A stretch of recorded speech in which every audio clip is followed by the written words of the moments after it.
will be starting the IAOM MEA Virtual Grain Trading Forum in a few seconds. Thank you all for joining us. Good morning, good evening, good afternoon, wherever you are.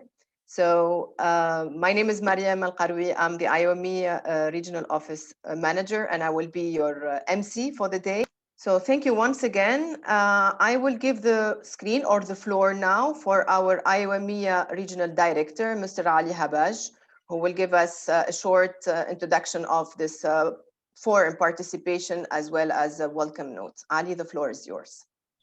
Hello, everyone. I'm very happy to see, and as of now, we have 78 participants. I have asked Mariam to organize this for us to connect after a long absence.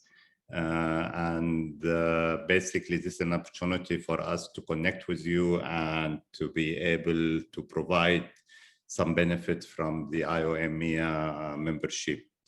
I'm very happy today to have with us we actually have 248 registration as of this morning. So we are hoping to have during the course of this online seminar, more people joining us. So we had 248 registration from 48 countries representing 157 companies. So a very good turnout, which I hope that will encourage us maybe to do one more event before the physical IAOM conference, physical virtual. I think, Mariam, what do we call it? We call it hybrid. We will be offering two, online and physical. Yeah, so we are going to have the IAOM MEA conference and expo in Dubai this year because Dubai is fully open. They've had as well the Gulf food successfully, and they are doing as well the expo. So Dubai is ready to receive people, and most probably we are going to have it, and we should announce the dates, I think, within 2 weeks' time for the conference and expo, and we hope to see you in person this year toward the end of October. We will give you the exact dates in 2 weeks' time. So today I welcome our good friend and supporter, Daniel BASSE. Mr. BASSE is an economist that has been in the commodity business since 1979. Raised on a dairy grain farm in Wisconsin, Mr. BASSE has keen sense of production agriculture. In 1987, Mr. BASSE founded AgResource company to serve the needs of the US and world agriculture community. Mr. BASSE is a member of Farm Foundation and Commodity Market Council. And I'm sure many of you knows him personally because he has been a pillar in the IAOM MEA Expo and Conference for many years. He's been with us every year. I welcome you, Daniel, to this web seminar. Also, we have a panel. Our panel consists of 3 areas we are targeting to where we are gonna brainstorm with them is Iran, East Africa, and the Middle East. So Mr. MERZAD JAMSHIDI, who will be covering basically the Iran market and the latest development, the latest rules, laws. I'm sure many of you are very keen to understand what's happening in Iran. I'll give you a brief about Mr. MERZAD. MERZAD has had more than 20 years experience in sunflower mills. He's currently the CEO and chairman of KFF Mills. He started his milling career back in 1993 at KSU, and now he's running 2 mills with a production capacity of 800 tons a day. Mr. Bakhresa, part of the Bakhresa group in East Africa. Mr. MOUNIR, he's an accomplished professional with proven success record of over 25 years in top MNC companies and grain processing industries at various levels, from executive to managing director, CEO. In 2009, he joined the family business of Bakhresa Group and was appointed as managing director of Bakhresa Grain Milling in Rwanda and then Burundi in 2013. In 2016, he assumed as a technical director for the entire Bakhresa Group in East Africa. Our good friend, DJAMAL, Mr. Jamal, since 2009, he's been holding the position of Chief Executive Officer of Ghurair Resources Oils and Protein and Ghurair Foods. He had the dual role of managing two of the largest food companies in the region. During his time in his role, Mr. Jamal has been an active part of the U.S. Wheat Association, International Association of Operative Millers, Global Grain Association, Grain Feed Trade Association, and U.S. Soybean Export Council. He's committed to enhance food security and safety, not just in UAE, but as well as in the region. So he's been a key player in supporting mills in the GCC and Middle East. I thank you, my good friends, my panel group, and I thank you, Dan, for giving the time for us today. And I leave the floor to you, Dan. Thank you. Can you unmute yourself, Mr. Dan, please? Sorry. No worries. Thank you, Miriam. Thank you, Ali, and I wish all of you are staying safe, and hopefully prayers are with you and your family that we make it through this pandemic. The world markets in grains have been relatively active, if you will. They've shown us that we've got tremendous volatility. The world has seen an influx of what I would say currency. By that I'm saying, if I look at my home country, the United States, we've seen our money supply expand 41% just during this pandemic as banks try to reliquefy and keep things going. And this has had an impact, if you will, on the world market. So as I look at where we're at, I want to talk briefly about a little bit about the macro side of things, but then get into specifics in terms of the world market and where we're sitting here today. And my thanks to the IAOM in terms of this virtual trading forum. I hope all of you enjoy it. I think they've put together a very solid program here, and I'm very, very pleased to be part of it. Let's jump right into what we believe and what's ahead here for the world grain markets in coming months. And we do see a tremendous amount of volatility. This influx of money, this influx of interest in our space has been substantial. We're going to be seeing here that world wheat and corn soybean values have recently reached 7.5-year price highs. Now, this is on tightening stock use ratio. We've seen a new demand driver. You've heard me talk at the conferences for years that the world needed a new demand driver in terms of, it was biofuels, and now it's China. And we have even additional demand drivers on top of that. In the United States, we have something called renewable biodiesel, which will be taking increasing acreage for the production of soybean oil. And so all of this is giving us some indigestion in the markets. This is something that provides opportunity for some. I think as we look at the upcoming growing season, it's Mother Nature which will, of course, give us the most indigestion, though I would tell all of you that we do have a USDA crop report which will be coming out today. And so that crop report will be important and will be something that will be carefully watched and something that has been relatively unpredictable. World wheat production is forecast by our firm, AgResource, at a record number this year of 786 million metric tons. Now we are looking at the FSU crop, that former Soviet Union, including all those 12 countries, will be down about 4.7 million metric tons. There was some issues with planting that wheat crop down in Southwest Russia. The EU wheat crop will be up strongly this year. That's a 27, not a 28 anymore, as the UK has left. It'll be up 15 million metric tons. And then Argentinian and Australian harvests will likely be down a combined 3.5 million metric tons. So overall, this looks to be an impressive and so far fruitful wheat harvest from the world. Of course, we're just getting into that Northern Hemisphere opportunity. But as we see it today, the overall crop looks to be record large. Now, Russian export policy is a little bit unclear. We are getting more and more information, at least I am, and I hope you are as traders around the world and mills.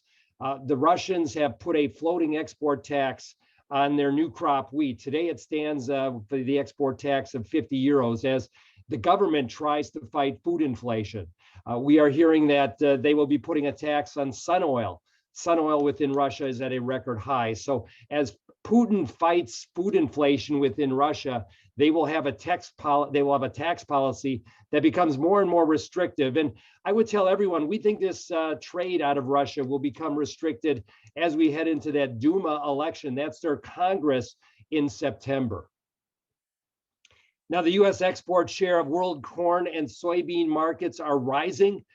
This is due to a trade pact between the United States and China that was signed by former President Trump. It was called the Phase 1 Agreement. China will talk a little bit about what they've decided to buy from the U.S. or what their pledges are. But this year, China looks to buy about $43.5 billion of agricultural goods. And so when you think about this, this is going to be substantial in terms of their buying of U.S. soybeans and corn. And importantly, I would tell everyone that China's become a massive importer of corn as their hog herd starts to recover. And we want to talk a little bit about that new demand driver and what it all means. Now, the world will have zero tolerance, and I mean none, for Northern Hemisphere crop losses. I want you all to focus on weather, because if anyone like the Ukraine or Europe or United States, Canada, China has a weather problem in the coming growing season, the reaction in the markets will be sharp and very swift. So we want to talk a little bit about global stock use ratios of everything that's happening in world grains, so that you have this understanding there is no supply cushion for the upcoming growing season. And with all of this money that's circulating, every investor or every hedge fund is looking for a story to pounce upon. And so they will see a weather problem as providing that kind of stimulus and fodder for a further rally. So we kind of look at the world grain markets and world wheat markets as a multi-year bull market. We now have new demand drivers in terms of China in its imports of maize because of their banning of different feedstuffs within that country.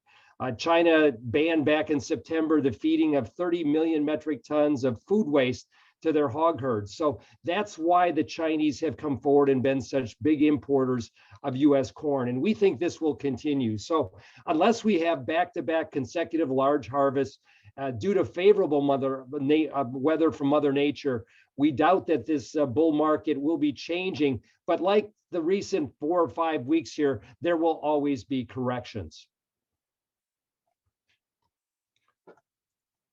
So as you think about the world wheat market, and that's what we're all in terms of being wheat millers, we look at where prices are.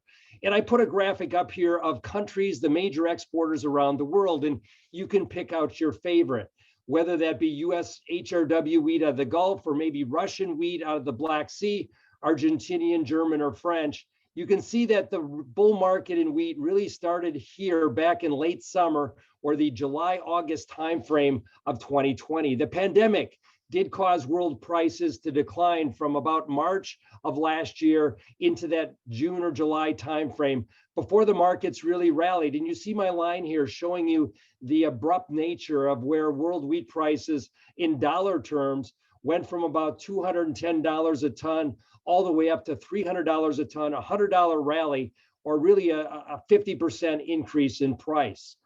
Now we've seen where the markets come down slightly. And so as you look at where the markets are here, at least over the last 4 to 6 weeks, prices have come down as the world is looking at shifting from a high-priced old crop to a lower priced new crop. And so exporters are looking for opportunity to get rid of that, to get rid of some of that old crop. Algeria has just tendered. That tender will probably go at a lower price because there's this anxiousness to get rid of that old crop premium.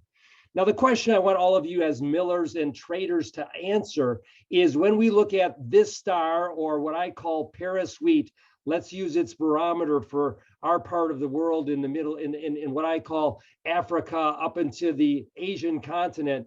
You can see here that I plotted where Paris wheat would be relative to 190 euros per ton. And as we look back, is that a good purchase for a mill or a trader? Is this something we should be looking at? Paris wheat today went out at about $192 a ton. So we're a couple dollars away from that. But if the world market would continue to set back, I want you to think in your mind, should I be a buyer or should I be a seller relative to that 190 euros in Paris wheat futures as it sits at Matif? Now, the one thing that's been happening in recent months is a decline in the US dollar. Since the pandemic struck, last March, you can see here that against many major global currencies, the dollar's down about 12%. Now, recently, we've seen the dollar stabilize here. We've seen the market where, as we installed a new president in the United States, President Trump exiting, President Biden coming in, and we've seen a very speedy movement in terms of vaccinations within the United States. We're now vaccinating over 3 million people a day in the United States. And this administration, the Biden administration, is trying to get 200 million Americans vaccinated by the end of May. So as the world sees our vaccination program pushing strongly ahead, it gives confidence in the US economy reopening. And we're seeing activity here in the US coming back to some type of normalization. And so because of that vaccination progress, because of the uncertainty of the new administration, the dollar has kind of taken a pause here. Now, we would imagine that the dollar will continue to weaken longer term as the US continues to rake up additional debt.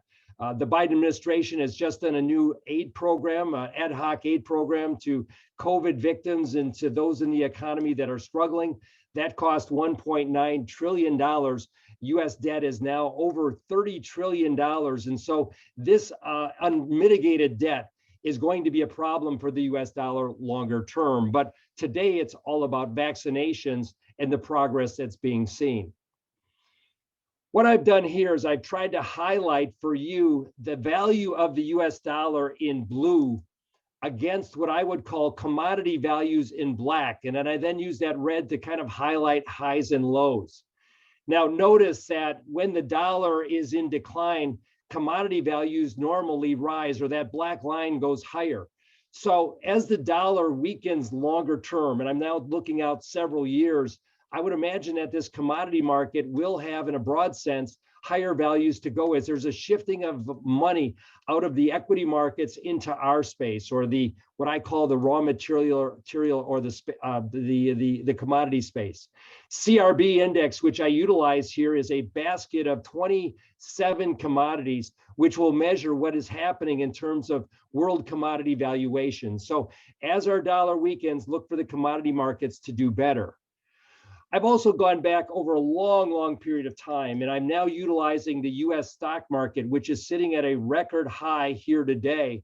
And I've then plotted it against what I would call the stuff market, including energy, metals, and agricultural commodities. And you can see here, if I look back over historically long periods of time, going back to 1970, you can see that commodity values are now at their cheapest level relative to equity markets in history.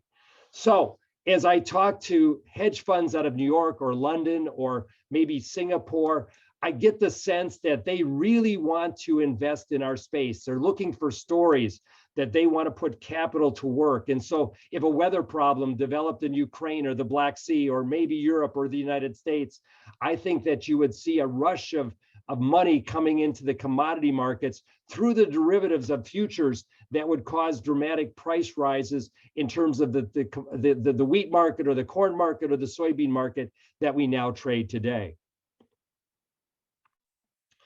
The other thing that we all should be aware of is this escalation of world freight rates.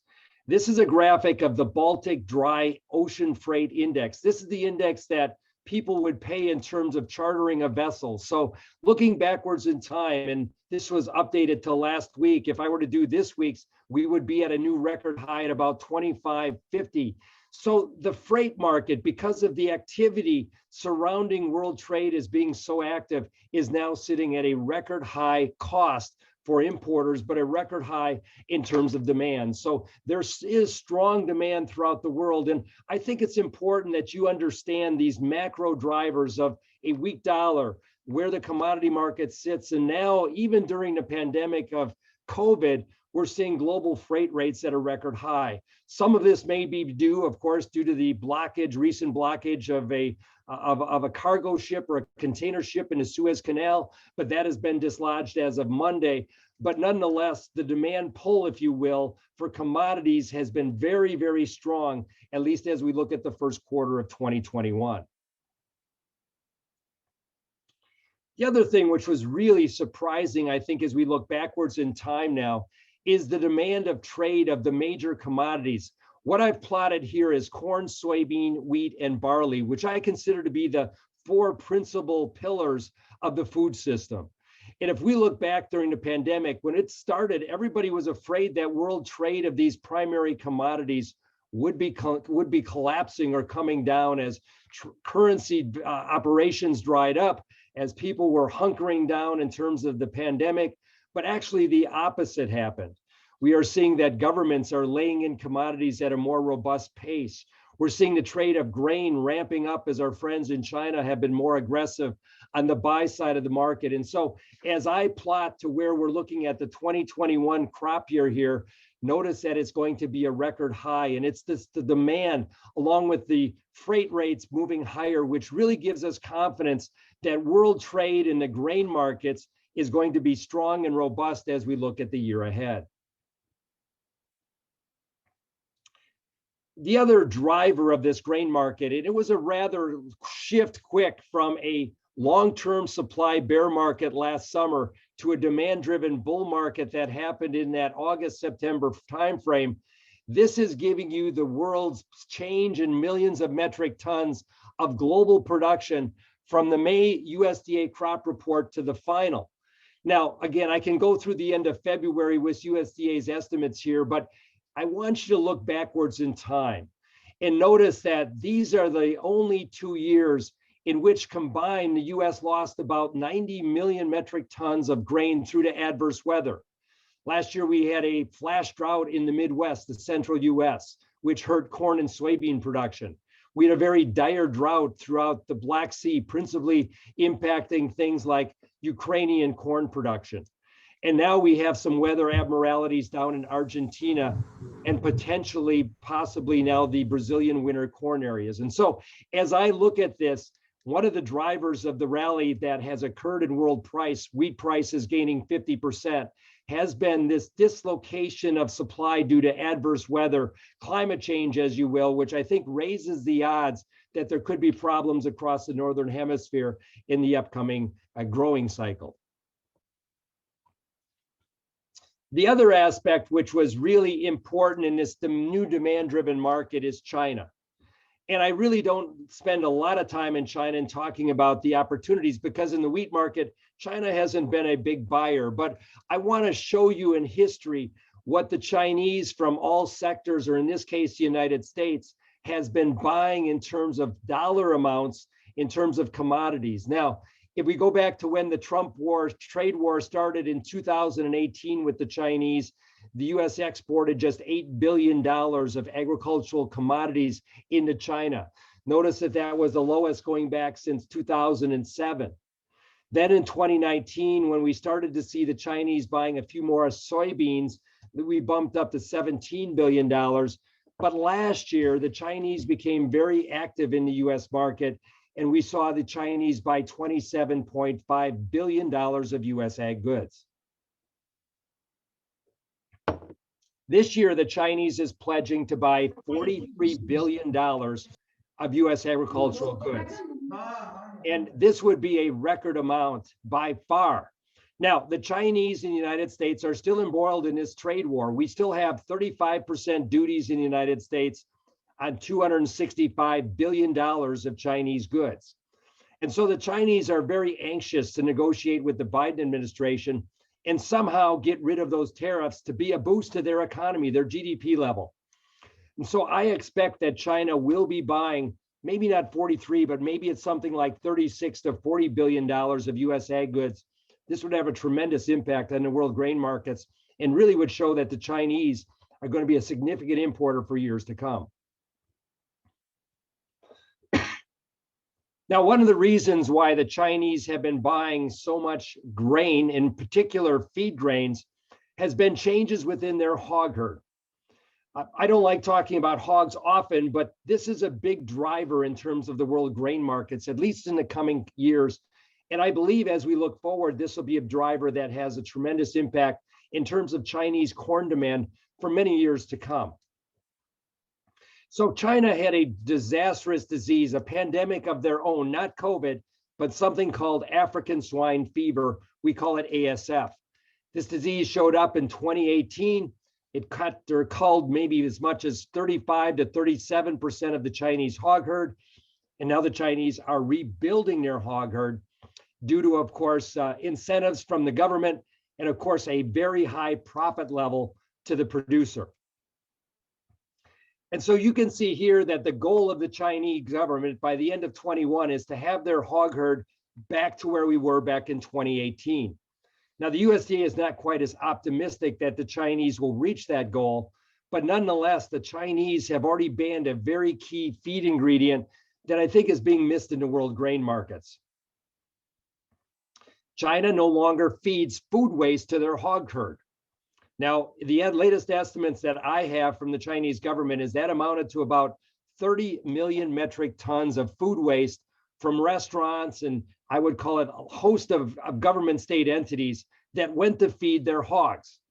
Because that disease could be transferred, that African swine fever, within that food category, they have banned it. And so China has no doubt, no choice but to replace it with things like corn or DGGs or some other feed grain. And as I said, this is a new Chinese hog herd facility. The Chinese are also moving their hog herds inside and building what I call these hog hotels that can be 7 or 8 stories large. And as you look at these hog hotels, they can house, as many as this facility right here, hogs 840,000 head per year. Now, the feed comes in, it goes under a black light to disinfect it. Everything is biosecure, but this is the new model in producing pork within China. And so as we think about the demand drivers that come from this westernized diets of now feeding corn and soybean meal will have important ramifications for Chinese corn imports, but also soybean imports in the years to come. Each month, we're able to get Chinese compound feed production. And so in red here, you can see the big increase in pork consumption or hog feed use, if you will, in the side of what's happened relative to prior years. And so by looking at this graph, you can see that in 2020, we're getting close to where we were back in 2018. Now, the data is always delayed. For some reason, the data coming out of China is always 3 to 4 months delayed, but I want you to see that the demand for feed is really starting to ramp up within China. And this is why this has been a new demand driver for the world grain markets. The other thing I want you to be aware of is China's massive imports of what I call feed. Look back in time to 2007, and you can see China has become the world's largest importer of corn, sorghum, barley, corn byproducts, and another product from Africa called cassava. When I look at 2020, we are looking at the Chinese now taking about 45 million metric tons as we know it today. I would imagine that going forward, our friends in China maybe will add another 5 million tons of that, importing 50 million metric tons in total. Now, what this means in terms of world feed grain trade is this now accounts to about 22 to 23% of the entire world's trade within feed grains. This is very important. And so this has been a new change. If you think about 2018 or 2019, this additional demand has really changed the complexion of the world grain markets and changed the complexion along with that of the world wheat market. Excuse me. So as you look at wheat, the Chinese are also now importing larger tonnages of wheat. This is not due to the pork operation, but this is due to the WTO ruling that came out against China back in April of 2019. This ruling said that the Chinese need to adhere to their pledge of 2001. And when China said that as they became a member of the WTO, they will import about 10 million metric tons of wheat annually.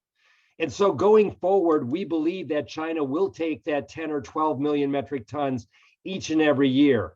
So along with the importation of 30 to 40 million tons of corn, we now also have our friends in China taking 10 or 12 million metric tons of wheat, which is just adding to the inertia of trade within that country. So a year ago, if you looked at where stock use ratios were on world exporters, they were the highest in 15 years following the USDA report that came out on this day a year ago. Today, however, look how things have changed. Notice that stock use ratio was up around 18.2%. Today, as we look at where that stock use ratio is of the major corn exporters, we are sitting near record lows. And so instead of seeing a big year in which we were going to be building global feed supplies, our friends from China, along with Mother Nature, taking supply from the United States and Ukraine, has really put us into a position where if there's a weather problem, the major exporters of corn just do not have the supply to go forward and fulfill additional demand without the markets needing to go to a much, much higher price level. And I want to spend just a little time so that you all understand why I believe this is a multi-year bull market, not only in the price of corn because of China, or the price of wheat because of China's taking more tonnages, but also in the case of soybeans. This is stock use ratios plotted annually going back to 1995. And you can see where we sit this year, 2021, it's already the lowest. We're sitting at a 23-year low. And my friends in Argentina are seeing inflation rates that are now running in excess of 30%. And so Argentinian farmers, seeing the Argentinian peso deflated almost every other day, are not selling some 10 or 12 million metric tons of soybeans. And so I plotted for you how tight the world stock use ratio is on soybeans. Now, again, this does not include that new biodiesel demand out of the United States for renewable biodiesel. But as you think about the soybean market, it will take many good crops to turn this overall trend around, which is why we believe the soybean market and the grain markets are in this multi-year bull market.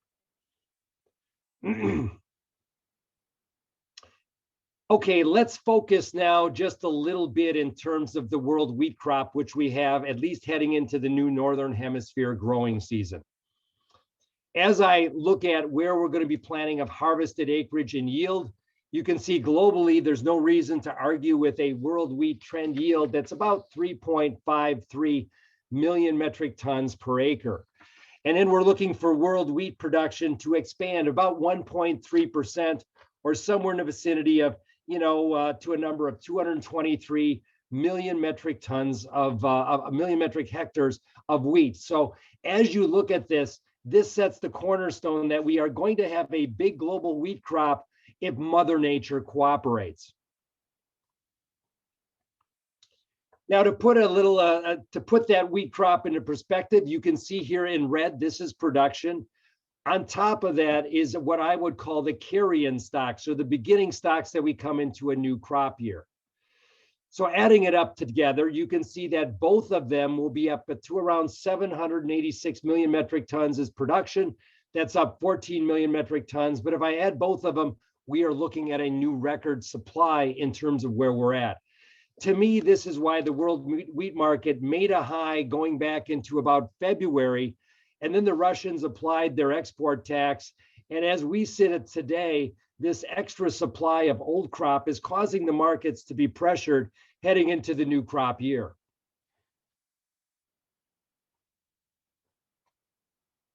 If I only look at major exporters wheat in terms of what their supplies will be, it's not quite as bullish as the world market. Looking at importers and exporters and everybody together, lastly, you saw that world wheat production was going to be up about 14 million metric tons. But as I look at the major exporters, because of less seedings in places like Australia in the coming season, the United States, potentially Canada, as they plant more canola or a rapeseed crop there, you can see that harvested acreage will be down slightly. And so when I look at this, I get a sense anyway that the major exporters of wheat will have a crop of very similar or just up slightly 2.4 million metric tons from last year. And when I use that same graphic and look at the major exporter supply of wheat, you can see that we're looking very similar to 2021 to 2020. So there is not a big supply or a big crop of wheat, if you will, coming from the major exporters that could be pressuring price. It is still a sizable crop, don't get me wrong, But if anything would happen weather-wise to one of the major exporters, it would be kind of a tipping point to take us to a lower level. The other thing which is so important to the wheat markets this year is the price of corn. What I'm utilizing here is the price of corn in my home country of, let's say, the United States, in a big cattle feeding area called Kansas. Here, the price of wheat today, at least in that part of the world, in a new crop harvest position, is trading $27 a metric ton underneath the price of maize or corn. And so livestock operations, whether it be in South Korea, which has been a big buyer of feed wheat recently, in this case in Kansas, they will be utilizing a tremendous amount of wheat to feed livestock. The price of wheat is affected by the price of corn. And so we're thinking that the feeding of wheat globally will be up substantially, which will add to world trade.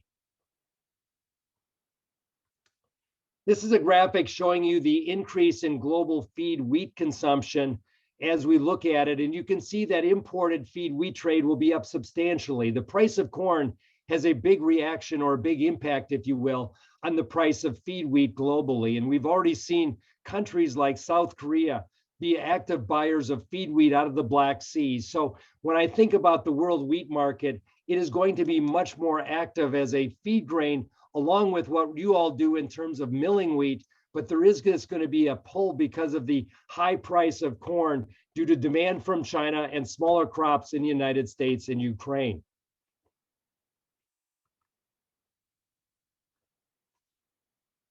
So as I look at trade of global wheat, you can see that we're looking for global wheat trade to rise to a new record, but it's going to be a modest increase of about 3.5 million metric tons. I think there'll be more feed wheat demand, a little less milling wheat because of price.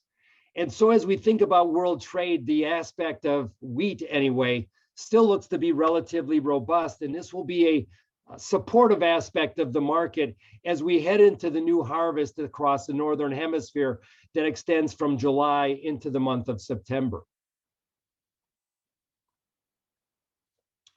But what really worries me for world wheat is what I call this stock use ratio of world wheat exporters. I showed you that world wheat exporter crop supplies were not going to be substantially higher. When I stand back and I look at where world wheat stock use ratios will be, this is the amount of wheat that's produced relative to demand. You can see that we are now approaching on levels last seen in 2007. Back then, world wheat prices soared to record highs, well above where we're sitting today, up over $400 a ton.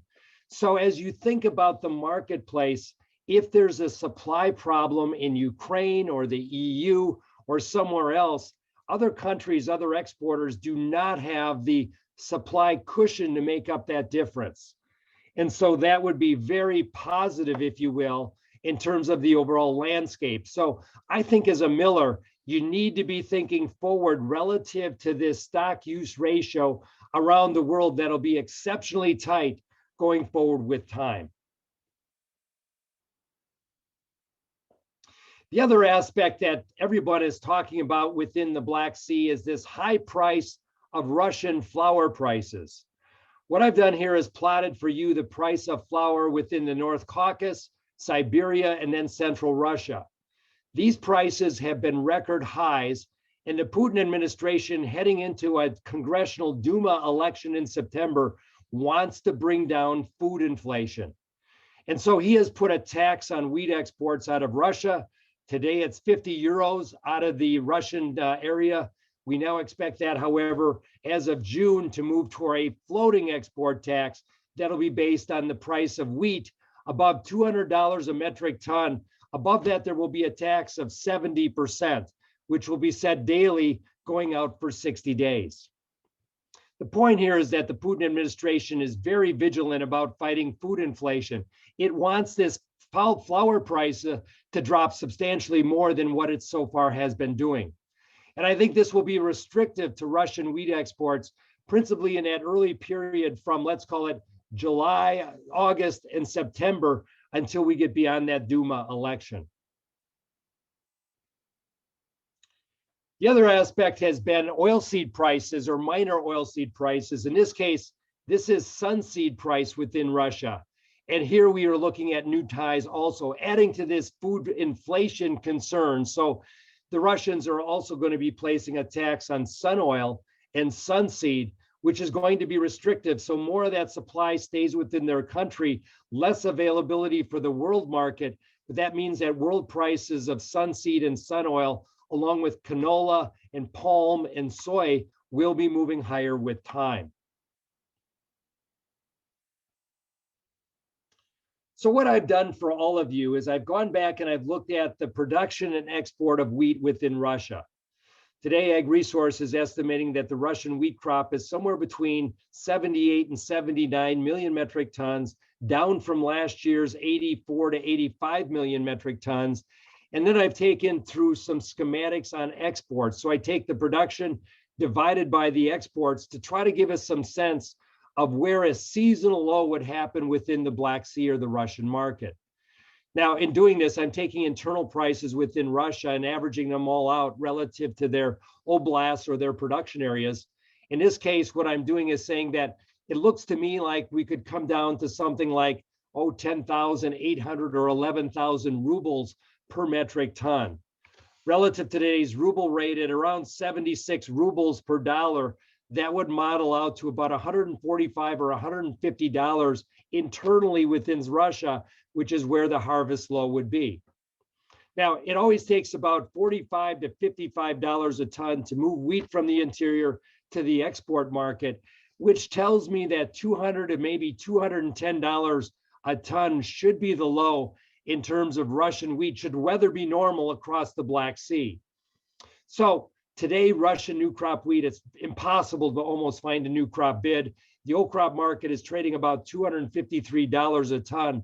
There's likely some additional downside, but again, that downside will be difficult to get below the $200 a ton level, which is where the tax rate really starts within Russia. In terms of my friends in the EU, which is another significant exporter, this year, you can see the EU has been a very strong exporter of wheat, taking their stocks down to very low levels. We think is looking at the exports of EU wheat, the USDA is forecasting it at 27 million metric tons. We think they're too low by 2 million metric tons. And if the EU fills that Algeria tender today, we think that number needs to move up to about 29 million metric tons. But you got to remember, our friends in the EU will not be big exporters of wheat till we get into that September timeframe.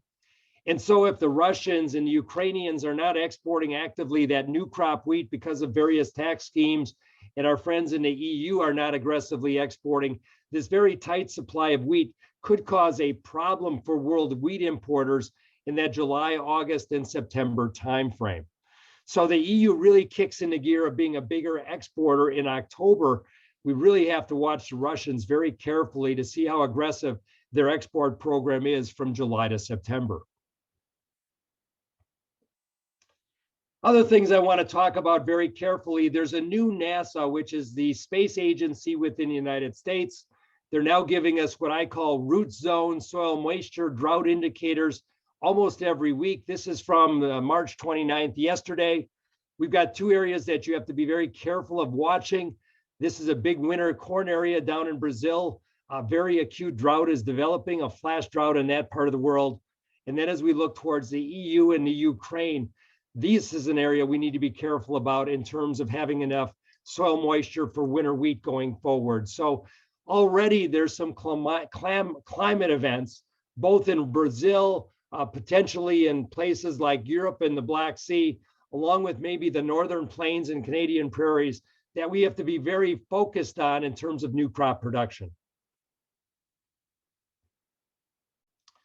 Lastly, we do have a USDA report today. I did want to, same thing globally, stack the corn, wheat, and soybean stocks in the United States, what we're looking at in terms of what versus the USDA. And again, in the United States, because of the very strong pull from China, our demand in our exports will be so high that US stocks of corn, soybeans, and wheat will be coming down.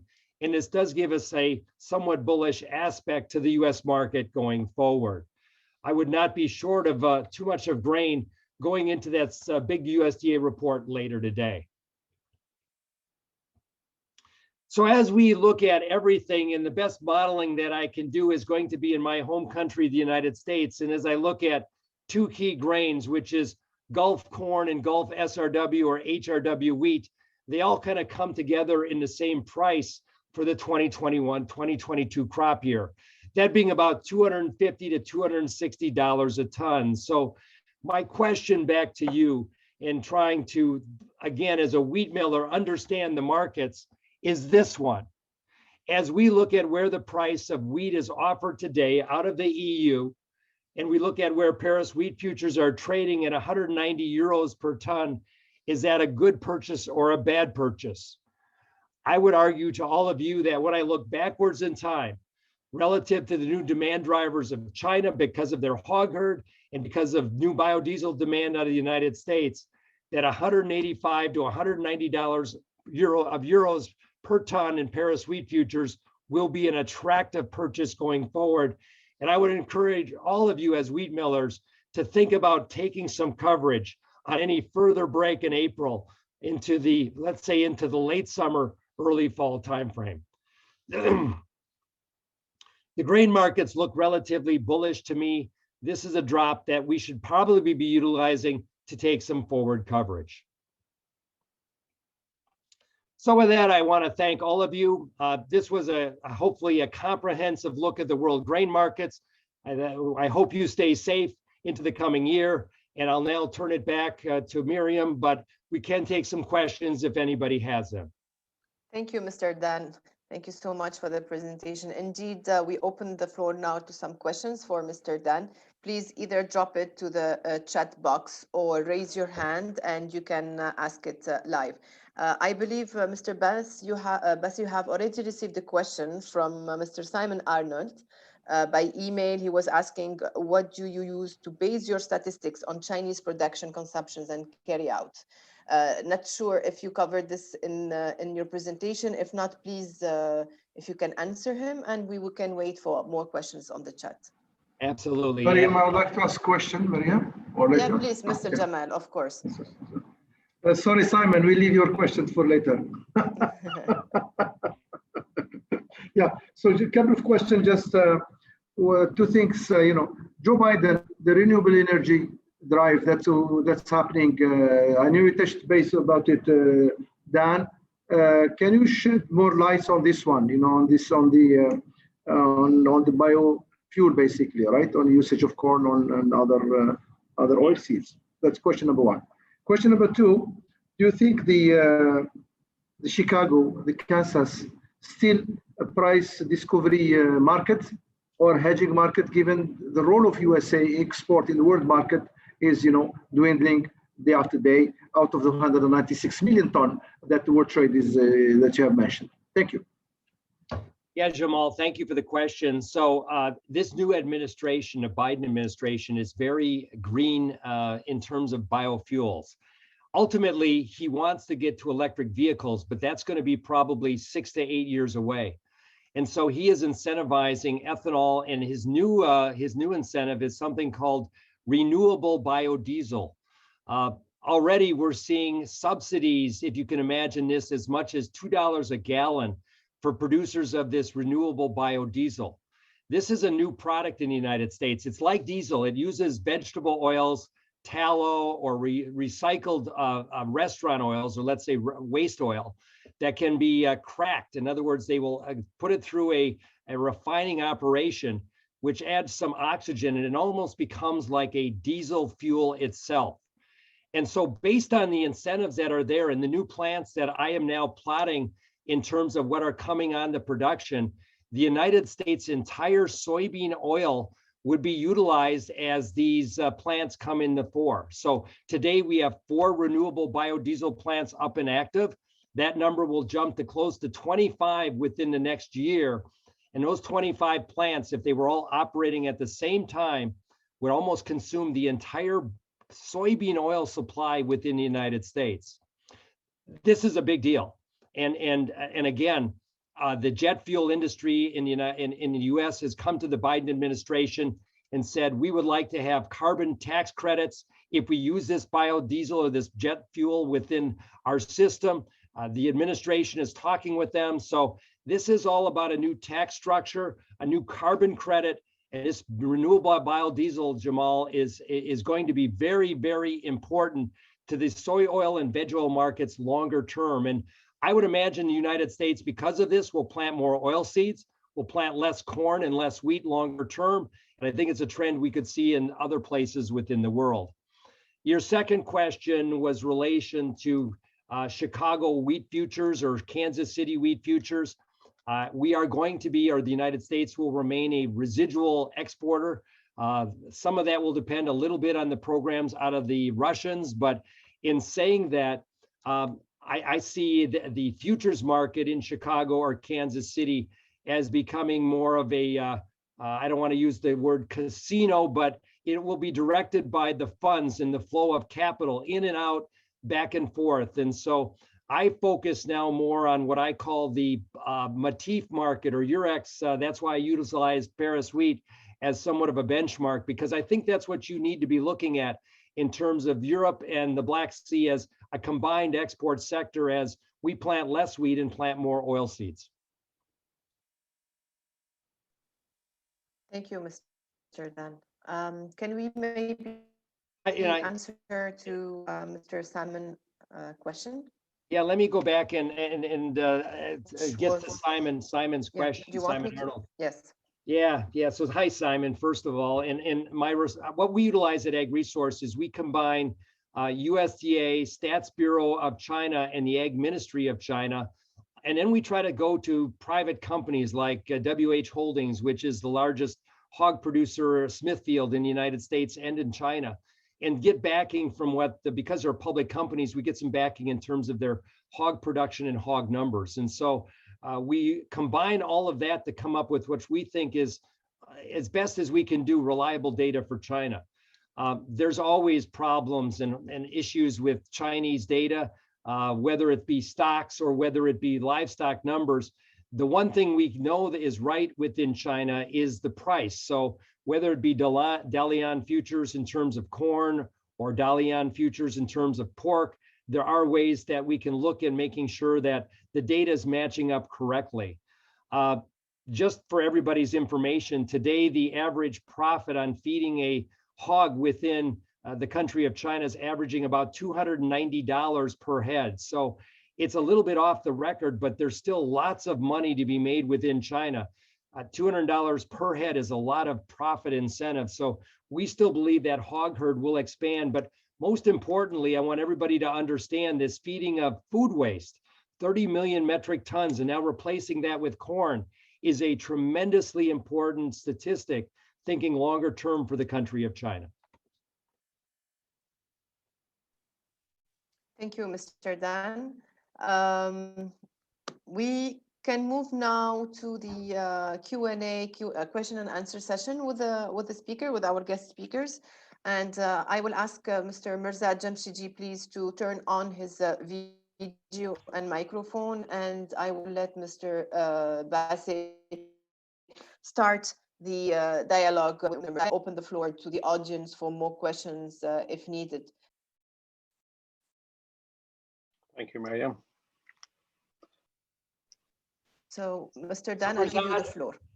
Thank you, Miriam. MERZAD, if you know, Iran is an important and difficult country to understand in the world of wheat trading for various reasons. Unfortunately, sanctions from the U.S. and other things. Can you give us at a high level what you think is happening in Iran and how you see the upcoming campaign going forward, and give us some clarity, if you can, what you see on the ground? All right. Well, thank you, Dan. Thank you, Mariam. Hello, everyone. Thank you for joining.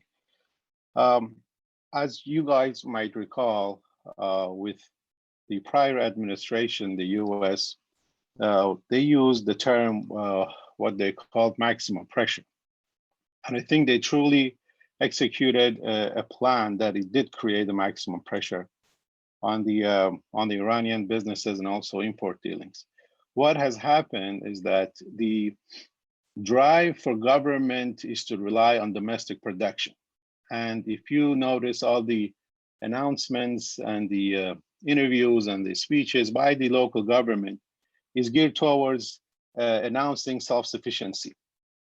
However, the fact of the matter is, out of the 6 million hectares that are cultivated for wheat, only 1/3 is irrigated. So the government relies heavily on rain-fed land, and that creates a challenge for them on the import side. Now, when it comes to import, we have seen that Iran does have the funds to pay for its needs of agri-commodities. However, the transferring of funds has become a nightmare. And we have even seen the multinationals that are experts in dealing in challenging countries or regions. Even they had a difficult time being able to get paid. Now, the problem is last year Iranian crop year, which starts in March, the projection was around 12 to 13 million tons of wheat. However, the government only was able to buy or procure 8.3 to 8.5 million ton. And that left a gap of somewhere 3 to 3.5 million tons of wheat needed to be imported. They have imported most of it at a huge challenge and difficulty. The problem with this year's crop, which is going to start within a week or two, we don't think the same domestic production is just there. So that relies on more of import. And given the Biden administration has not clearly defined the strategy of how to deal with Iran, and Iranian funds being sort of locked or semi-locked in countries such as Korea or Japan or Iraq or even Oman, it has to be seen how flexible or how lenient the US administration will be for Iranian government to be able to actually allow them to make these purchases on an easier way. Also, you have to realize in about 2 months, less than 2 months time is Iranian presidential election. So food security and food inflation, which has been skyrocketed for the past year and a half or two, it's top on the agenda. One other item, Dan, I wanted to touch bases on was the flour export market, which around Iran was one of the top agendas that Iranian government pushed for the local millers to be able to access. After all, you have Iraq, you have Afghanistan, Syria, and Yemen. These 4 countries count for about 5 million tons of flour imports, which due to all this complexity surrounding Iran policy and government, pretty much we lost that entire market during the previous year. This is something that I think should be looked at. It will create some forex for the Iranian economy, and it's a great opportunity, I think. Thank you, Dan.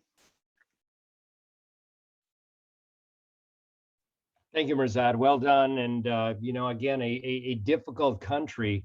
You know, looking back in terms of where the demand was within Iran, as you think about it, and you look at feed consumption of wheat or even total consumption, MERZAD, I mean, if the sanctions were to come off, would you venture a guess what you think that would do in terms of demand from Iran, or do you have any feel for any of that?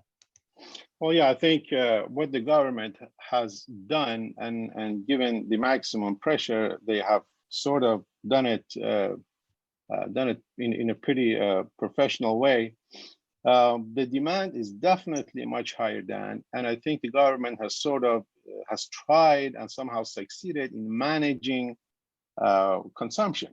So assuming the sanctions, I don't want to go that far as saying being lifted, even if it was eased a little bit, I think you are going to see a huge demand because most of the mills are under capacity, and there is bigger demand because of COVID and vaccination, all of that. I think you're going to see more. So everybody is really looking forward to see what Biden will do as far as Iran goes. No, I think it's a good point. I mean, last year, the estimates coming out of Iran is they consumed 17.7 million metric tons of wheat. That's a record. So to your point, MERZAD, this very, very strong demand. And I would imagine that if sanctions are even eased a little bit, that number will continue to rise. So An Absolutely. important area of the world, important area of the world. Opening it up to everyone else. Does anybody else have any questions, either through the chat, or can you raise your hand and then verbally give us a question?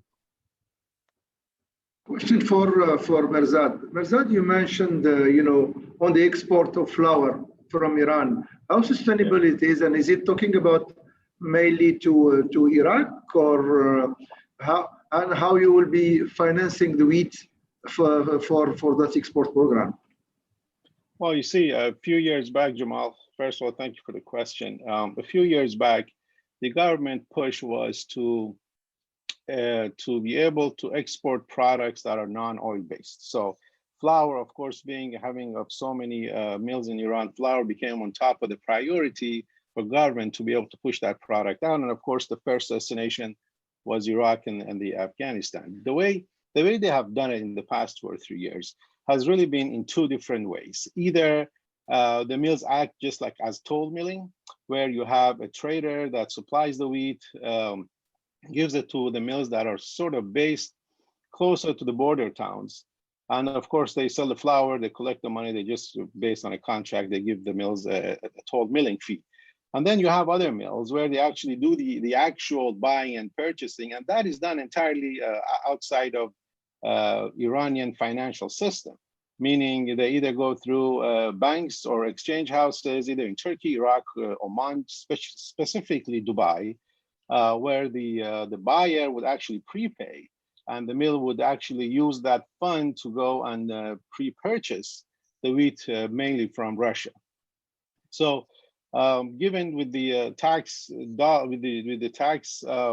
the Russian wheat, and of course the challenges up in the Caspian, that would create a challenge for Iran to be able to be anything on the export market. And of course, we see the Turks and the Kazakhs. These 2 countries have pretty much dominated the Iraqi import market and the Afghani import flour market. Thank you, MERZAD. Sure. Any other questions? Yes, we have a question from Mr. Simon on the chat, Mr. Dan. So either you want me to got you, read it, okay. or yeah. In terms, MERZAD, it says, in terms of timing, imports of wheat should not start until after September as the harvest closes to prevent imported wheat sold to the government as local wheat. Iran faces strong competition from Turkey due to the collapse of the Turkish lira relative to the US dollar. So any from that, and I'll just read it again. In terms of the timing, imports of wheat should not start until after September as the harvest closes to prevent imported wheat sold to the government as local wheat. Any comment of that, MERZAD? Yeah, well, yeah, good point. However, the importation of wheat for the purpose of flour export, that's entirely its own entity. And so what they call it, it's been labeled as a product in transit. So the whole customs procedure, it's even different. So yes, you can import wheat even during the harvest season. And of course, there are huge amount of supervision on how it's actually done. But yes, you can import. And the problem is actually more internally, because the government has sort of made every exporter to bring back the forex back to the country, and that just doesn't work really well with the wheat being as the product in transit. Mariam, we have another question. From Mr. Sadru. So maybe they will send you directly. Exactly. If you see any questions, please let us know. Okay. So did you want me to answer this, or you want me to answer that later? No, please answer it now. Yeah. Well, it says, has the poultry market recovered? Well, no, it has not. I think Iran went through a very difficult time just because of the number of vessels sitting on the Gulf, waiting for payment to go through. That really wholeheartedly affected the oil market, and also the corns that were waiting, the chicken. So actually, to answer your question, the government has made a mandate now to import on a temporary basis frozen chicken to be able to stabilize the market. So short answer, no, it has not. Thank you, Mr. Mashad. Mr. Mashad, can I continue with another question? Absolutely. How's the rainfall and the rapeseed market looking? Will you have a good rapeseed crop this year? Well, the rainfall has actually, it did improve, I'd say early March to mid-March. However, I think for the bulk of the harvest area was a bit too late. So we are thinking 10 to 15% reduction of the actual harvested figure that was done last year. Now that does not mean what we used to read in the papers and the articles of the 14 million tons harvest. We're really looking around 8 to 8.2 million tons per year.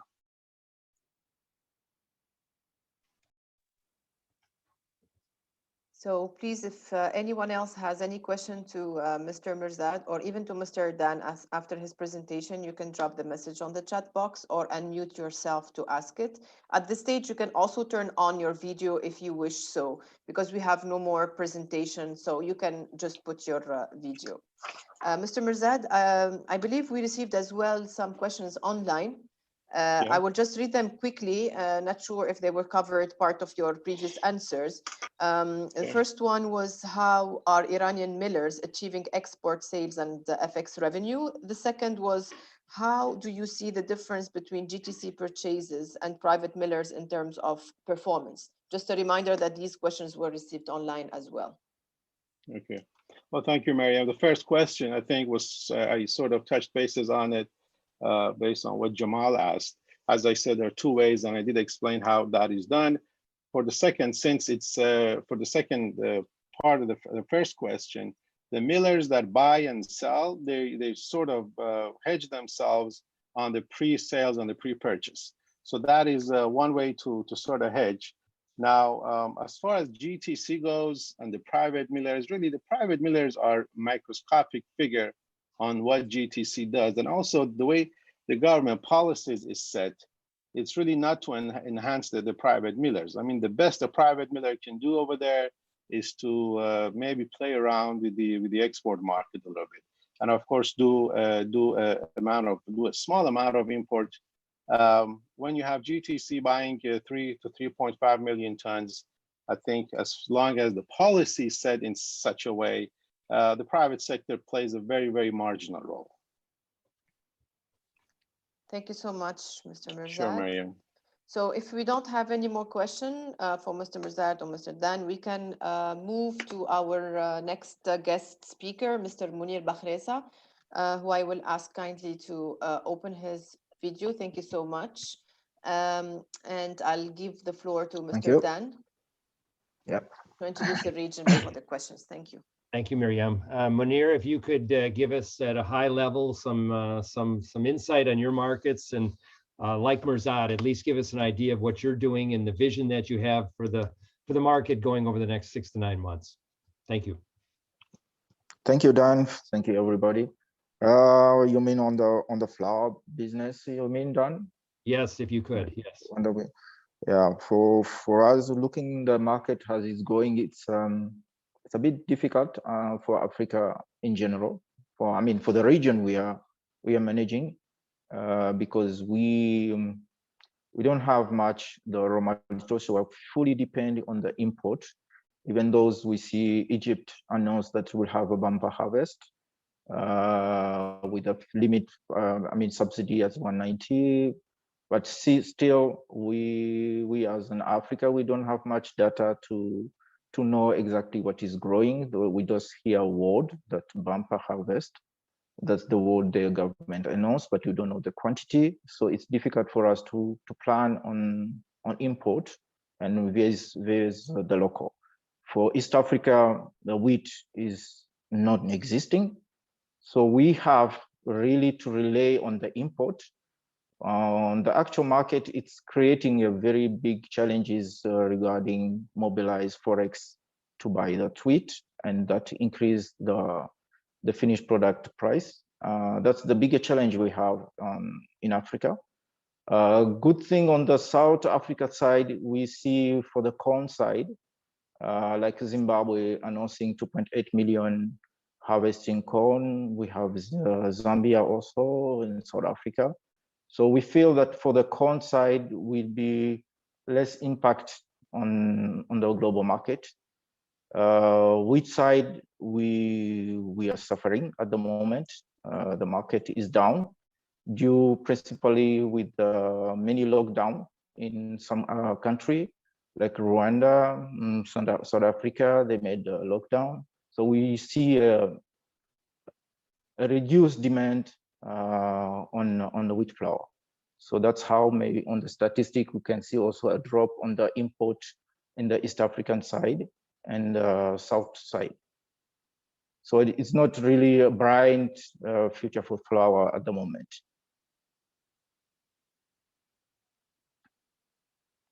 I don't hear you, Dan. Mr. Bass, your microphone is off. Yeah.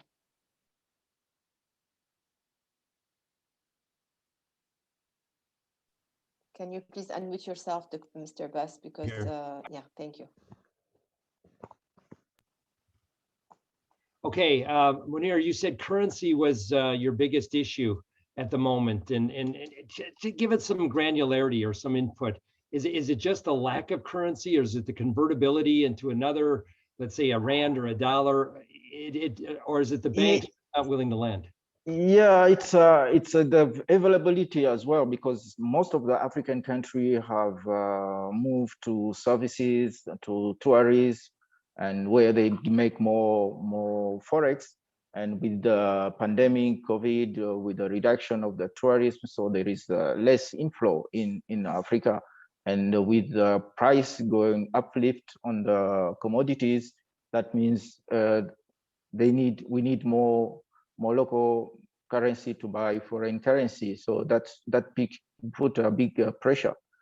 And then we have also the import of finished product from the overseas, like Turkish, we can say, not really overseas, Egypt as well, because the government subsidy, we know the flour price.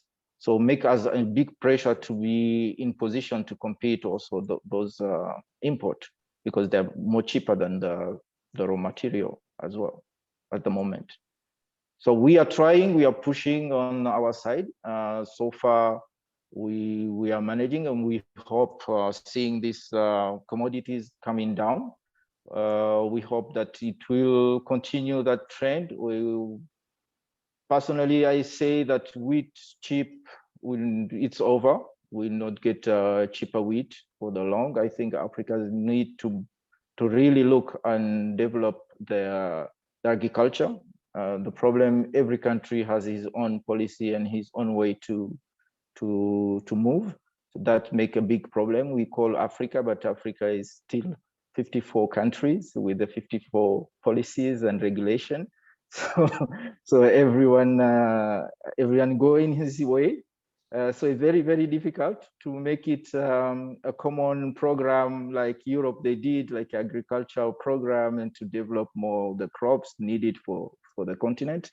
So yeah, we just look and hope that COVID will go through and tourism will come back, and we get some inflow in Africa, so to continue to move normally.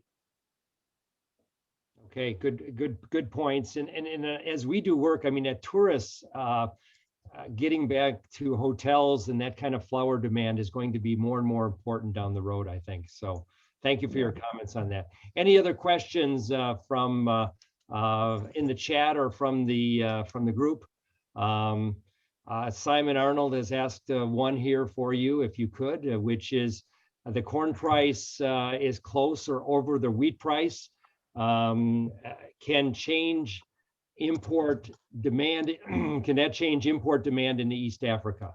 So corn being closer over wheat, will that change import demand into East Africa?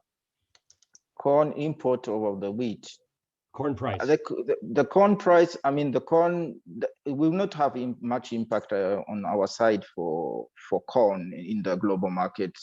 I mean, the corn, Africa depend on the country, what's the main consumption. We can see like Kenya, they use more the maize, You see Tanzania also, they use maize, but when you go more in Rwanda, Burundi, they will use more flour, wheat flour. You go to Zimbabwe, they use more the wheat, but the corn, but they have they plan to get bumper harvest. So it depends which country, what the main use of the commodity of the crops. So like in Mozambique, we see maybe more wheat, they don't use more corn. So that make the difference. We go to South Africa, they use the refined meal, but not the others. So they export the excess, so they have the corn. So I think corn on Africa side won't have an impact whatever the market was going. Even though China was buying a lot of corn, we have not seen much increase on the corn. We see the opposite, the corn, because there is a good rain in Africa at the moment. So even those we have low cost in the Kenya side and South Sudan, but still the corn remain very competitive vis-a-vis of the wheat. So that's not have a big impact at the moment for Africa and East Africa in general. Thank you, MOUNIR. Thank you, Simon, for your question. Any other questions from the group? May I have a question for you, Dan? Yes. Yeah, I was seeing the Russian coming to the pig farming. They made some export to Thailand, I think. So they want to become the main exporter on a pig. So in your view, this pricing and regulation restriction is not for Russia to develop and to have more grain for developing the pigs farming, because Europe cannot be competitive, and because of the regulation, the European regulation and other rules. So Russia, we are seeing that they want to move more pig into the Asian market and to position themselves. So that's not one of the parameters of bringing the wheat today or crops today going up in the Russian side. Well, MOUNIR, I think you're right that the Russians want to dramatically expand their hog operations or pig operations or livestock herd in general. Their cattle herd is rising sharply. I believe that it's all part of the food inflation scheme, and that ultimately that Belt and Road from China, that Russia sees its position strategically as helping feed the Chinese. So, I do think that the Russians will expand their herds. It's been one of the Ag Ministry's 5-year goals. And within that, however, though, that I'm becoming more and more concerned about this restrictive tax policy, because we need that Russian wheat, we need that Russian grain early in the campaign to kind of fill a void that's left in the world market as our friends in the EU run short. So I would believe that if Russians are an aggressive exporters on their tax and new crop, the world market will start to pay attention to that. But I think your theme and thesis about expanding livestock herds and the desire to move meat into Asia or Southeast Asia is a correct one, and that will happen over the next 5 years. Okay, thank you. Mr. Dan, we have received 2 more questions on the chat. I will. I'm reading. Thank you, Miriam. I'm reading one of them. What about MOUNIR? What about grain unloading facilities in Mombasa and Dar? Any comments there? Grain handling, I think it's about private, and it depends on the millers. So most of the private, the miller, they put their own handling. So from our side, we have a good storage capacity to handle. We don't have issue on that. From Tanzania, we have around 1,000 K. Like Rwanda now, we are 32,000 K. In Burundi, we are under 8,000 K. So we are Zimbabwe, we have like 10,000 K storage. Mozambique, we are now expand to 40 K if I'm not wrong. So 20 K in South Africa and Uganda as well. So we have enough storage space for handling the grain. For Mombasa, I think they also have the issue of the port and other thing. But heard that miller, they want to put their own facility to not have a monopoly. So it's a special Mombasa side. Okay, thank you, Mounir, and thank you, Sadru, for the question. This is also a question from Mr. Samir. It says, we import a big Russian wheat vessel for my company, and we find big variation in the quality results in the wheat. I think the issue has become so common specifically to Russian wheat. So what is the root cause of this problem? Any feedback would be helpful, Mounir. Variation in Russian wheat. Russian wheat on the quality side, the variation we see on the what's call it, not really the quality, because for us the Russian wheat is the booster of the other wheat, but we see more screening on the vessel for the Russian wheat. That's what we say, the quality. We are losing more wheat, but because we get more screening. But in terms of quality and for our need in the East Africa for the bread and what you call a mandazi and so on, the Russia is a key for us at the moment because that satisfies the demand. So even those we go to Argentina, Australia wheat, or Brazil, or whatever wheat, Europe wheat, we still need the Russian wheat to blend to satisfy the market. So in terms of a resistance, there's something on the Russian wheat we cannot explain. We don't know why, but it's giving the best result. What we see, we observe on the quality side, we can say we are losing because we are getting more screening than before. Thank you. Thank you. Any other questions? And Miriam, if I'm missing anything, please let me know. I'm not seeing anything in the chat right now. No, so far this is. I have a question for Mounir. Ali, please, you have the floor.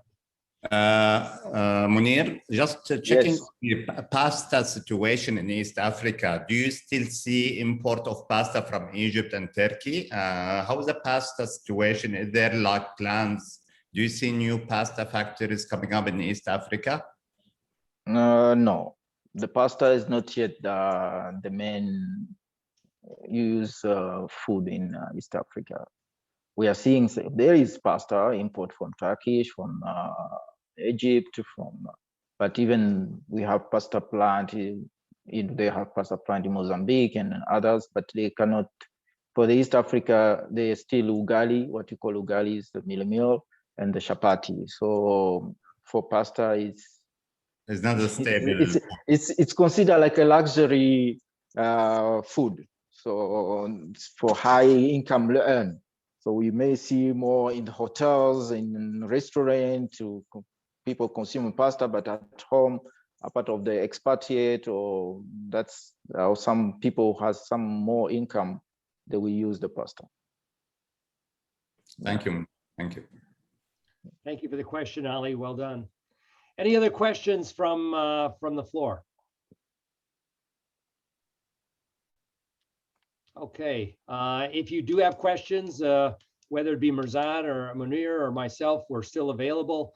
But let's move this over to Jamal. Jamal can, I think everybody understands and knows Jamal very well. He's a good friend of IAOM for a long, long time. Jamal, can you please update us on your opinions of the region and what you're seeing in your backyard? Yeah, thanks, Dan. Thanks, my dear friends. You know, you mentioned, you know, when Mounir has finished, he talked about the tourism. I think that was a nice transition for tourism. I think Dubai has picked up on the tourism recently quite well. So we have seen a lot of crowd coming in here, in spite of the COVID challenges, and we are starting decision of again hoisting 21 IOM in Dubai. That's something nice. It's good venue, and I welcome everybody else to come in. It's really safe. You know, we have all doing a bit of advertising here for Dubai, but I think it's really it's a place to be.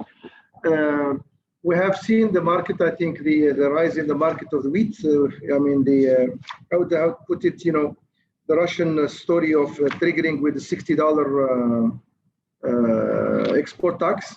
So that's really a market, you know, destabilization. We understand coming from the inflation, but still, that's one of the biggest challenge. You know, shall I focus my purchase of the wheat on an origin which has that's such a risk, And we have seen Egypt deciding to move into non-Russian, and they had to do that, buying from other sources. The last tender they had, so triggering the Russians to come in and lower the prices very fast, as much as they took it very much. We lost like $35 up till now from the height.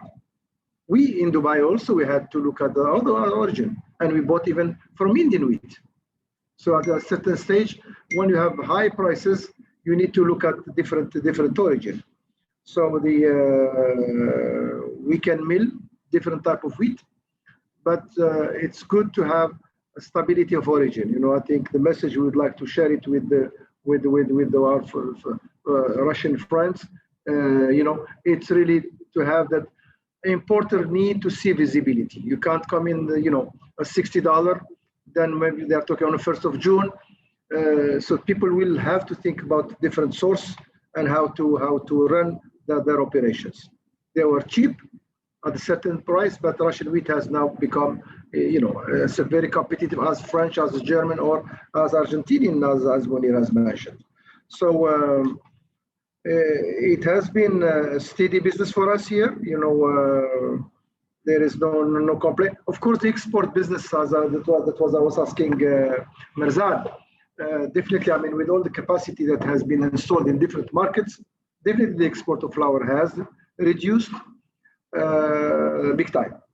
For us as a group, we have done some expansion recently in terms of moving into Saudi Arabia, where we had participated in privatization. This one I want to share with you a new dynamic into the market here. I think the Saudi market. The Saudi market, they have privatized two. They have restructured the industry basically into 4 clusters, and they have privatized 2 clusters. One of them we got it. So will Saudi Arabia will continue on the subsidy model for the time being it is, but will at a certain point of time probably the market will become as free other markets. So it's a new things happening in the kingdom. So new players have come in. So second round I think of the privatization is going on. So in a few months you will see another 2 other players into the market.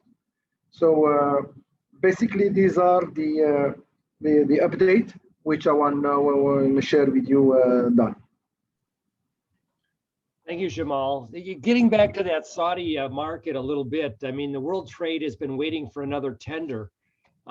Maybe because it's now going private, as you suggest, we won't get those big tenders forthcoming, but is there any insight of when you think the kingdom will come with its next big purchase? I wouldn't be able to say. There has been an announcement on the barley though. I think on the barley there has been that there will be tendering the stocks which they have in the country, and also the vessel they have purchased for the May shipment. So that means they will be tendering for the local private people if they want to buy it. So that gives me maybe an indication of something may come into the wheat front. But for the time being on the wheat front, the model we are operating there, the one that has been as a tender, wherein the price of the flour is fixed, because the customer base is known, and there is a conversion, call it margin, which has been given to us, and we have done the valuation on basis to purchase the asset based on this margin, and your estimation on how many years you think this will last. So it can last 10 years, it can last 5 years.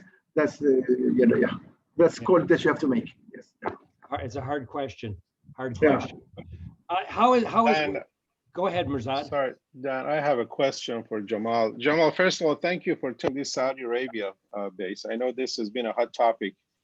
A question for you. I know you guys have invested in some sectors in Saudi Arabia. Initially, when the Saudis opened the privatization or the format, you had a lot of Europeans and large firms that were interested. But then essentially we saw those sort of pulled away, and we saw more of a local group such as yourselves being more interested. And it seemed one reason or one turnoff was the price cap on the flour. What is your opinion on and your reasoning of going to Saudi Arabia? And do you think you will have a competition from multinationals, or do you think it will stay more of a regional expansion and investment? Thanks. Well, I mean, a couple of answers here. One is, of course, and as I mentioned, how do you foresee, how you assume in your model the longevity of the model as per it is today? It's a healthy margin which has been given, fine, which is what we have modeled the acquisition. That's fair, that's fine. I think it's perfectly correct the way they have done it.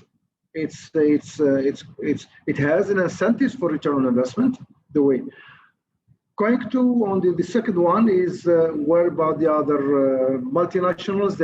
They shied away. I think with the first step, the way they have structured it, I think they have been smart, into doing on the 2-stage, and I will foresee on the second stage you will see rather big players into the game this time, MERZAD.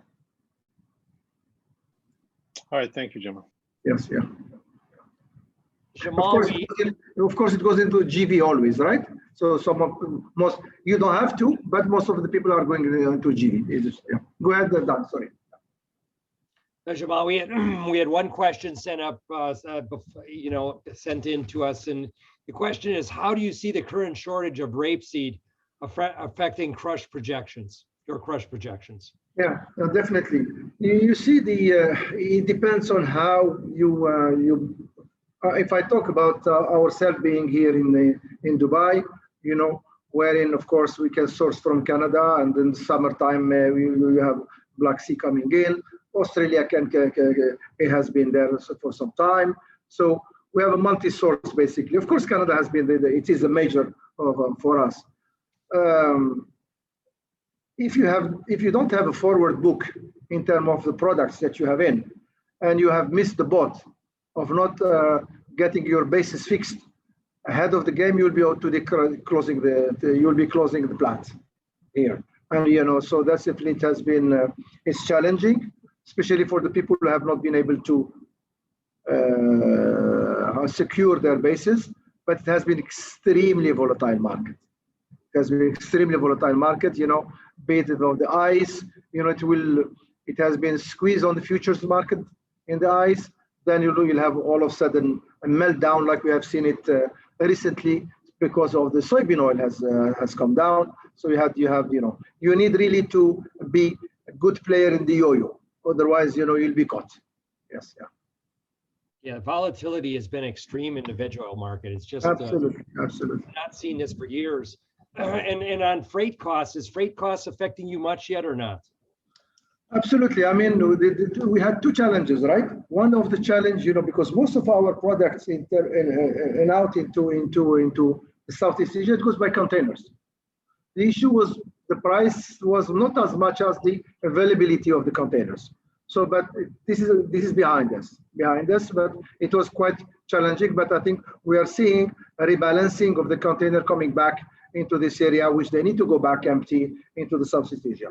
On the freight for incoming or the world market freight, it has been extremely high for everybody. But I think we are seeing now recently some light on the tunnels, because of the Atlantic market is coming down very quickly now. So the Atlantic market coming down. Let's see. We had to fix a vessel from north of Europe to Tunisia. The market was quoting $65. Wow. Now you can fix it at $40, and you're talking about 3 weeks time. You see, you need. So the Atlantic is giving some sort of freeing up. So you'll have a rebalancing. You mentioned it there, Dan. I think the June, July, probably the freight market will be rebalanced. Are we going to go back to from $24,000 to $12,000? I doubt it, but we should see some correction. Yeah, between the volatility of the commodity itself and then the freight market, it is challenging times. There's no doubt about it. Absolutely. Any other questions, either on the chat or from the group for Jamal? Can I then ask Jamal a question? Absolutely. Floor is yours. Hi, Mr. Jamal, my friend. How are you? How are you, Mr. Sadru Habibi? You're okay? Yeah, I'm doing very well. I miss coming to your plant now. You have a red carpet anytime. You are very modest, Mr. Jamal. Tell us about what you have done to the canola market and the rapeseed market in the whole world. In the UAE, they just talk about UAE and canola. You are the biggest importer and the biggest crusher in the world now. You're very modest, Mr. Jamal. Thank you. Yeah. And we have crushed in 2020, we have crushed 1 million tons. Yes. MashaAllah. That's right, yes, yeah. And you're shipping a lot of your products by containers, right?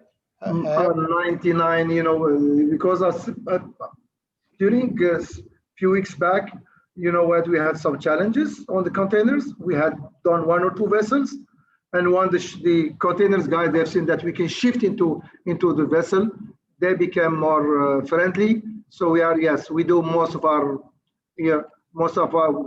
businesses in container, be it oil, it goes in flexi tank, or be it the meal. So everything goes into container. Mabruk to you and your team. They've done a fantastic job handling so many Mr. containers in a Sadru. month. Yeah. Thank you, sir. Thank you. Jamal, can I ask you a question? This is Chucky. Hey, you became old, man. What happened to you? I grew a beard. I grew a beard, Jamal. Wow. You look like Guru now. The Indian guru, yeah. Yes, tell me.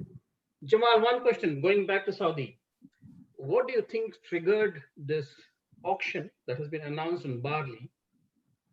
And is it a short-term measure, or you think that is it only for up till the new crop, and then they'll again start getting back, or Sago is totally out of it? Well, yeah. Chucky, I think it's a long-term. They wouldn't, because remember, you have Eid coming. They would not cause this one because you have, what they call the Ramadan is coming, and 2 months later you have Eid al-Adha. Where the peak of the demand is of the barley there, just around July. You see, so definitely they wouldn't. It's not short-term measure, in my opinion, Chucky. I think probably we'll go back to the old model wherein everyone imports. It's a free market. Yes. I suspect they are driving to that one. But how they pass on the subsidy to the camel herders? And I think the market will let it go to certain prices of this one, because I think they probably need to encourage the feed. You know the story before, right? Give the barley, subsidy the barley, or encourage the feed. I think probably the decision has been made. Let the feed compete with the barley. But the timing, what do you think triggered it? I mean, it just came out of the blue, right? Yes, I think I am sure. In terms of is it a cash compensation later on for the Bedouins? In terms of the prices, we'll have to see it, right? At certain level, if it goes 50 or 60 dirham, with the people will, do they have the alternative of cheaper feed, or they have some source of funding that subsidy? But it is a change, and it's quite sudden, Chucky. It is a change. Thank you. Okay, Jamal, we had one question come in the chat box, and it's a structural question. I'll read it to you. Do you see India becoming a major wheat exporter in the long run? If yes, just as a local actor, maybe to Pakistan or regional or even global, do they have an infrastructure that can handle the big vessel for great exports? Yeah. Do they have the big infrastructure? No, I think still they do the small vessels, with the load rate there, with the cleaning on spot there. Will they be a long-term player? As long as they hit the 90 million ton crop, I think they can. But if they have a lower crop, they will not. So I think there have been also, we have all of us followed the drive to change the agricultural landscape in India. And we have seen a lot of people, a lot of farmers have objected to it, so that they said there is a lot of wastage. Let's get some capital to be invested into the storage so that we create a wheat market away from the mandis. I think this is what it's a drive, not yet happened. But if that happens, India will become certainly a long-term player, at least into region, because we enjoy very cheap freight. Thank you, Jamal, and thank you, Fabian, Mr. Fabian, for the question. Any other questions from the group? Very good discussion here today.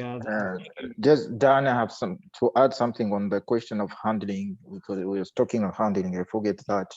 It's on the handling, the major challenge we have in Africa and from East Africa and going to the south is the port. I mean, the port facility to handle shipment. That's a bit a nightmare, which we increase cost for millers.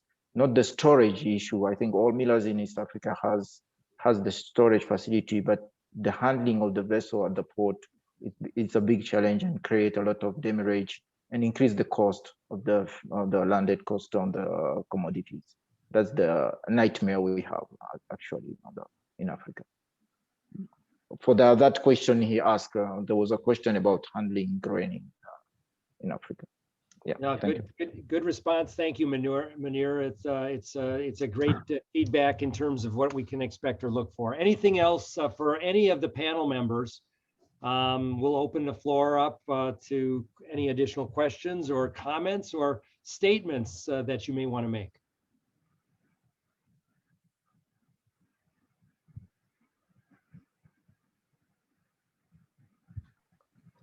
Can I ask a question to Mr. MOUNIR, please? Absolutely. Hi, Mr. MOUNIR. I'm a former Kenyan talking to you from Sharjah now. How are you? Yeah, I'm fine, Mr. Bakhresa. MOUNIR, yeah, I used to visit Dar es Salaam, the port of Dar es Salaam, the port of Mombasa, and when they first put the grain handling system there for bulk unloading at the warehouse and all that, and I saw finally East Africa would get away from unloading, bagging, and then taking the grain, either wheat or corn, up country. That philosophy of bagging the corn or wheat is still there, or are we getting into more bulk movement of grain to the interior? It's still there. It's still there. Still there, huh? Yeah, we are moving. We are adding more bulk, but the bag's still there. It's still there. Is it a mindset of that you can count the number of bags by truck going in the inland, or bulk people siphoning the grain, or what? I mean, I think it's about the logistic to have the bulk. I mean, we need to invest to bringing. I mean, when you use the bulk, we cannot get a return cargo for far going interior to Africa. Like when you moved from Tanzania to Rwanda, and you can get a chance if you use a normal trailer to get a return cargo and maximize your route and your trip. When you have a bulk, you don't have much chance to get a return cargo. So the cost for the transporter, they don't invest much on the bulk. But as a miller, we have some fleet of bulk which we use when we need quickly the wheat to move, because there is those and also on the rail side, because we don't have those facility to load on rail on bulk still now. So it's a big challenge at the moment to have the bags out. Yeah, in Kenya with the SGR, the new gauge system railway line, is that going to help with bulk moving by rail? But for going where? It's not going up to it's not even going up to Uganda. So we have to shift. Yeah. We have to shift. We from Nairobi to Eldoret. We still have a long way on logistics side, you know, as we've been in Kenya, in Tanzania, in the East African region. What you call highway is just our two line for heavy vehicle or small vehicle. So we are not talking about the highway the way we imagine in the development country. So as long we are on that level, it's somehow a big challenges. So moving bulk, it's something we can see it if road are improving or the rail connection is improving or is creating. So we see some start in Tanzania. So let's hope the rest will continue and they will connect to all the region. So yeah, maybe after that we can see bulk movement. Thank you, Mounir. Thank you so much. Welcome. All right, we just had a question come in for Mr. Jamal or Mr. Mounir or any other respected participants of the trading biz. How do you see Sudan coming up in terms of 2021 after sanctions lifting, some of the US wheat aid coming in, and what do you see the needs of ports or currency or transactions, or how do one best profit from that opportunity? We are in Sudan. We have operation there. You see, there have been currency floating, basically. So there was spread between the what we call the parallel market and the official market. So there has been currency devaluation. So still, we need to see the dollar coming in, so that the market start, getting fluid, and and long term, I think if Sudan is accessing to the IMF and they do all they get from the World Bank the promised money, I think the market can be dynamic. So it all lies with what IMF and World Bank and US wants to do with the Sudan. It's just Joe Biden has to sign the bill for Sudan. It's a policy decision. You're right, Jamal. It's all government decisions. Thank you for the question. Very good question. Anything else from the floor? I just want to when you say Sudan, which Sudan we are talking about, because now we have the south and the north. I was talking about Sudan, the old Sudan, not the new Sudan. All right. All right. Thank you. All right. Just asking again, any questions, additional questions or comments? We do have a question from actually two participants, Simon Arnold and Mohsen. Simon, I see it just came in again, Miriam. Thank you for alerting me. Simon, thank you. My question is withdrawal of, so Simon says, with the withdrawal of significant bank involvement in financing of trades, what do participants see for the future? Maybe you want to take that one, Jamal, or since... Can you read the question again? Sure. Sorry. With the withdrawal of significant bank involvement in the financing of trades, what do you see for the future? Yeah, I think Simon is referring to the trade finance. I think the trade finance, the banks, because we have seen some of the operator who has basically had created the hole in the holes in the balance sheet of some of the banks. So you had we are not seeing a credit crunch on trade finance here. I think what the banks they want is reliable parties with a strong balance sheet, with related to asset-based company. You can always find competitive trade financing. That's what I would and also Simon, probably that also bring in new players into the commodity world, away from the classic the one based in Geneva. Right, Jamal, I think you're going to have to take the next one too, because the question is, I heard a few times today about the barley auction in Saudi. I don't know what is happening and would appreciate any clarification. That's a very, very simple. SAGU holds stock in the country there, right? And they based on the import they have done previously, and they sell them into the market. So all that stock can be million ton or so, or more or less, I'm not sure to be honest with you. Plus, on the last standard they have made for the May arrival, whatever all these stocks coming into the country, they are auctioning it for the definitely for the local player, for the Saudi player. Thank you, Jamal, and thank you for the question. We've got a few minutes left. Any additional questions? Otherwise, Miriam, I'll turn it back over to you. Yes. Please, Miriam, take over. And thank you again to MERZAD, MOUNIR, and Jamal. You have done an exemplary job, and I really appreciate your contribution. Thank you. Thank you. So, Thank you, everyone. Appreciate it. And if we don't have more questions, we have like a small tradition that we do after this virtual meetings, is that we do like a group picture. So I would ask everyone to turn on their camera, please. And we will post these pictures on our social media pages. I hope that you are all following the IAOM MEA accounts we have on Facebook, on Instagram, LinkedIn, and Twitter. And this is one of the ways we keep you updated about our activities and our virtual life until we meet again soon, hopefully end of this year. Inshallah. So yes, inshallah, exactly. I really hope that this Corona time will get over as soon as possible. So I'll just wait for everyone to open their videos. Whoever does not open the video cannot even be shown on the picture, even not the name, unfortunately. This is what we learned from last time. So everyone, please, we have many who did not yet open. And it will be an opportunity for you all to see each other before we close this forum. After the group photo, I'll just leave the floor open for some hi-bye, and it will be some chaotic time, but it's fun time.